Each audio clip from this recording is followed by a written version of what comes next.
Počinjemo sa video. Ovdje je bio intro I sad počinjemo. Chambers above the king's chamber in the Great Pyramid, there is what is commonly referred to as ancient graffiti. In my opinion, graffiti is really the wrong word, because the red hieratic text is in fact workers' markings scrawled onto the blocks of stone before they were put into position. But saying that, and many of the straight red ochre lines we see in the relieving chambers were of course drawn after the blocks were laid down, because they run across a number of blocks continuously. But the hieratic text was certainly drawn before. That's because they are sometimes upside down, sometimes they're on their side, and they're often truncated by adjacent blocks of stone. And just to note, hieratic is the cursive form of hieroglyphs, a more fluid script that was used for everyday writing. It's like an easier form of hieroglyphs. To not overcomplicate this video, I'll refer to all the ancient writing in the relieving chambers as just hieroglyphs. Many of the hieroglyphs likely had a functional purpose in the building of the pyramid, almost like a label. The markings include the names of various work gangs employed under King Khufu, and hence the name of the king is visible more than a dozen times in the relieving chambers. No, there is not just one Khufu cartouche, there are in fact more than a dozen. Furthermore, there are 3 different variants of Khufu's name on display, and they are used as strong evidence to date the pyramid to the 4th dynasty.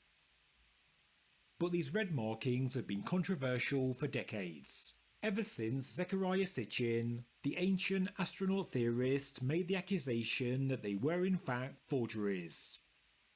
He said they were created by Howard Weiss, John Perring and his team in the 1830s, the men responsible for their discovery.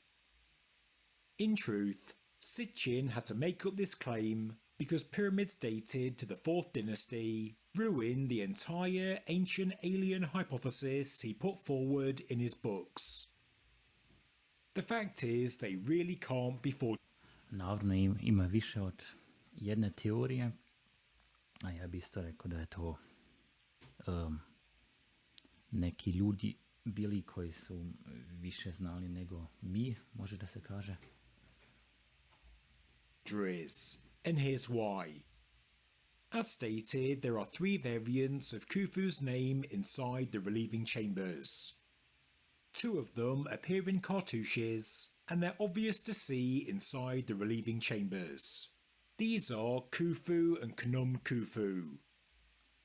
These were known about before Weiss went into the pyramid, so I guess technically you could argue they could have been a forgery. Even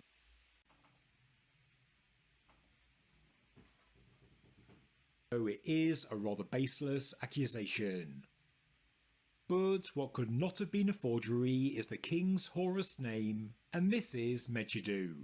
It's found in the relieving chambers written in cursive script, and the name is not found inside a cartouche, and this was common for the Horus name in ancient Egypt.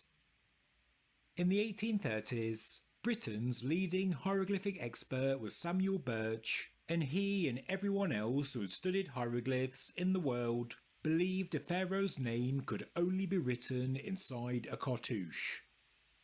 Khufu's cursive Horus name was unknown. Only long after Howard Weiss and Samuel Birch had died did we discover the Megiddo variant. Therefore, the red ochre markings in the relieving chambers that say Megiddo can't be forgeries. Weiss and Perring did not know the Horus name of Khufu, and they didn't know a name of the king could be written outside of a cartouche. You simply can't forge something you don't know. I made a 1-hour special on the red ochre markings in 2024, and I've linked it below in the description, and I'm now fully convinced they are legit, and they date to the reign of King Khufu in the 4th dynasty. And because the markings were made on the blocks before they were laid, the evidence says the pyramid dates to the reign of Khufu. it really is quite hard to argue with. I personally don't have confidence in any of the evidence put forward to say that these are forgeries, and it's mainly down to the robust counter-arguments and evidence by researcher Martin Stower, and my video on the subject explains it. But could they have been written onto the blocks in some kind of renovation? Again, no. As stated, the hieroglyphs were written onto the blocks before they were laid down. You can see them when you shine a torch into the slightly open gaps, which means they must be original. This part of the pyramid did not come later. There's no evidence for any kind of restoration in the relieving chambers, and also there was no way into 4 of the 5 chambers until the early 19th century.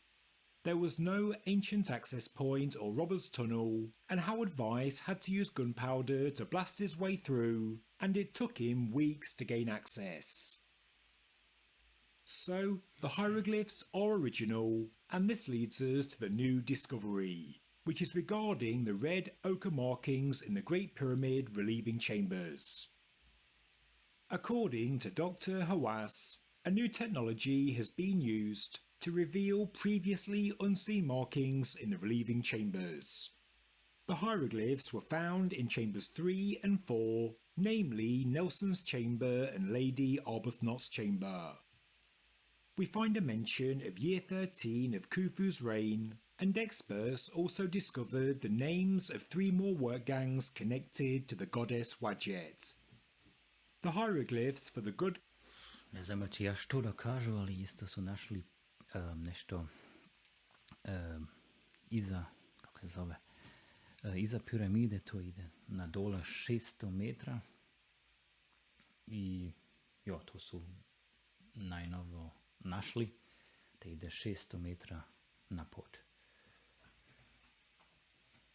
God were also found, and apparently there are also more cartouches.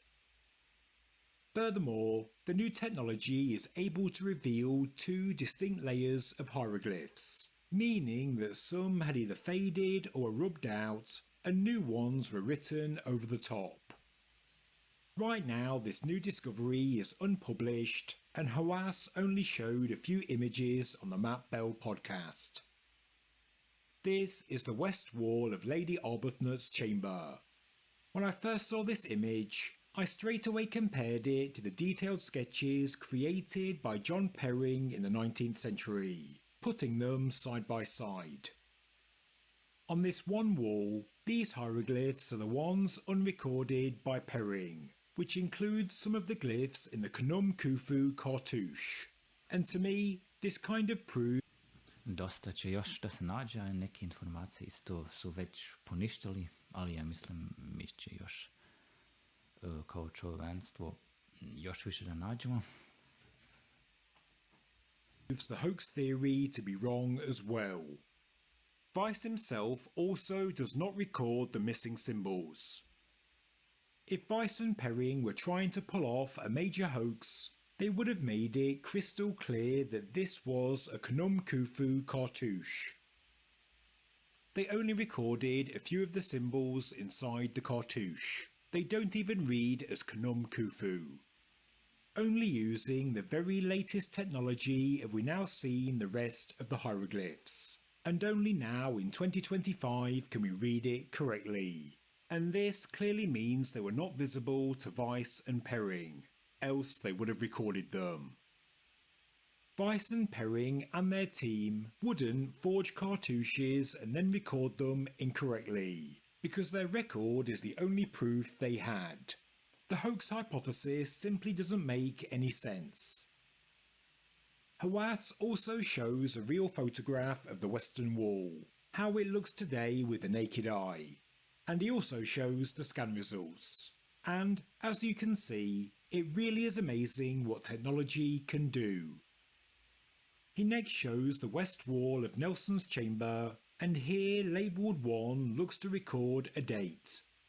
On Perring's diagrams he just records a smudgy mess, as does Howard Weiss. The hieroglyphs labelled 2 are also a new discovery, unrecorded by Perring and Weiss, and it includes the name of a word gang related to the goddess Wadjet. The diagrams also show some errors in Weiss's and Perring's recordings, which is very strange if this is a hoax. But it's not a hoax, and the errors are fair enough because Weiss, Perring and their team were recording the hieroglyphs by candlelight. The diagram also shows a few more glyphs that were missed by Perring and Weiss. The new hieroglyphs that have been discovered had likely just become faded over time. We all know the problem with humidity inside the Great Pyramid, so such a thing is to be expected. The new pictures shown by Hawass also clear up a question posted on online message boards in 2024, which is, why are this group of markings from Nelson's chamber different from those recorded by Howard Weiss? Weiss recorded this line, as did his colleague Mr. Hill, but Perring did not, and it's also not on modern photography. And there was discussion of a conspiracy, that Weiss and Hill were not recording what they saw on the walls of the relieving chambers. Well, now we have the answer. The line is there, and it was always there, but it was clearly just faded. It was probably very faint in the 1830s, and that's why Perring missed it. Weiss and Hill correctly recorded the line. There was no treachery in their work, and the new pictures also explain why it's faded, because the line belongs to the older layer of hieroglyphs, the ones that were mainly rubbed out and painted over. What really is amazing though is that we now have more writing to analyse. And thanks to modern technology, we also know there are two layers, and we're also able to separate them.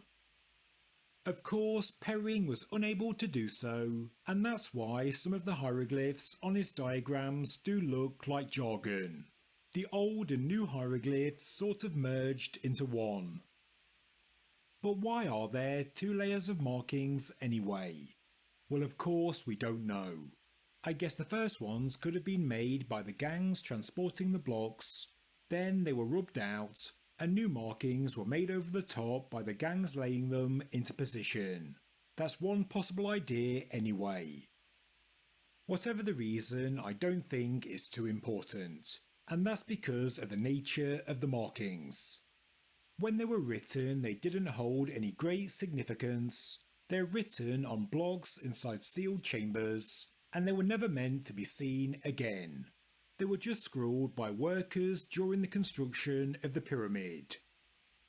Maybe some markings were functional. Either way, I have no doubt that... Ja, jeg misunner das da